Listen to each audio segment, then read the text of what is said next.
कोणाचा फोन आहे? राधाचा? काय म्हणतायत बाईसाहेब? हॅलो राधा, कशी आहेस?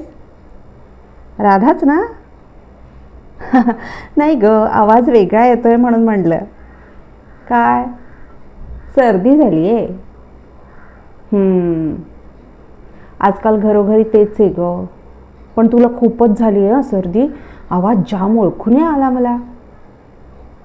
हां, पण तू एक ऐक, आधी मिठाच्या गुळण्या कर बाई. केल्यास का तू गुळण्या सकाळपासून? नाही ना?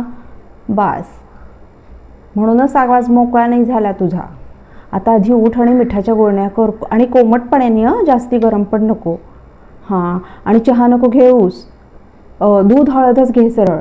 हां, आणि माझ्याकडे एक काढ्याचं प्रिपरेशन आहे बरं का, मी तुला ते देते. अगदी फक्त 5-6 जिन्नस आहेत, त्यातले अर्धे निम्मे तर तुझ्या घरात. अगं ऐक ग, आधी ऐक ना जरा.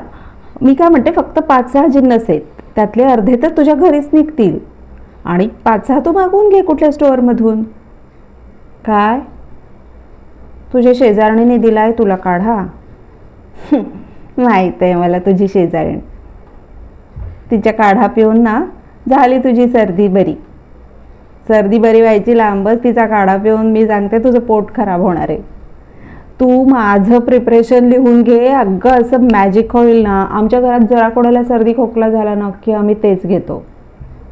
घे ग, आसपास कागद पेन असेल, लिहून घे ना जिन्सा 5-6 पटकन. काय? हॅलो हॅलो, कट केलं का फोन? व्हॉट्सअप मेसेज पाठवलाय, कट झाला फोन. नंतर बोलू. नंतर काय बोलू? एवढं मी तिच्यासाठी तळमळीने सगळं सांगते, सल्ला देते. आपलं समजूनच आपण सांगतो ना कोणाला तरी, पण तिलाच किंमत नसेल तर काय? आणि नंतर बोलू काय? नंतर बोलू, कामाच्या गडबडीत लक्षात राहतं का हे सगळं? जाऊ दे, आपण नाही करायची कोणाची परवा. ऐकलंत ना आत्ताचं संभाषण? हा असा प्रकार होतो. आपल्याला कोणी समोरून फोन करतं तेव्हा आपण काय, थोडंसं एक वाक्य ऐकलं की पटापट सल्ले द्यायला सुरुवात करतो, काही सुचवायला सुरुवात करतो. समोरच्या व्यक्तीला काय म्हणायचं ते आपण आधी ऐकून घेऊया का?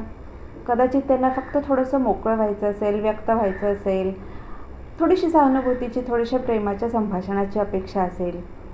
सल्ले तसे कुणीही देतात हो. डॉक्टरांकडे गेले तर पटकन डॉक्टर एक प्रिस्क्रिप्शनवर औषध नाही का देणार, पण माणूस मित्रमैत्रिणींना फोन का करतो हे थोडंसं तुम्ही समजून घ्या ना. लगेच पटकन न मागता सल्ल्यावर सल्ले, ऐकलेले सल्ले, अंमलात आणलेले सल्ले, एकदम त्याचा दबदबा नका सुरू करू. म्हणून म्हणते, सल्ले मागेल तेव्हाच आणि मागेल तेवढेच द्या, नाहीतर मग लोक आपल्याला टाळायला लागतात.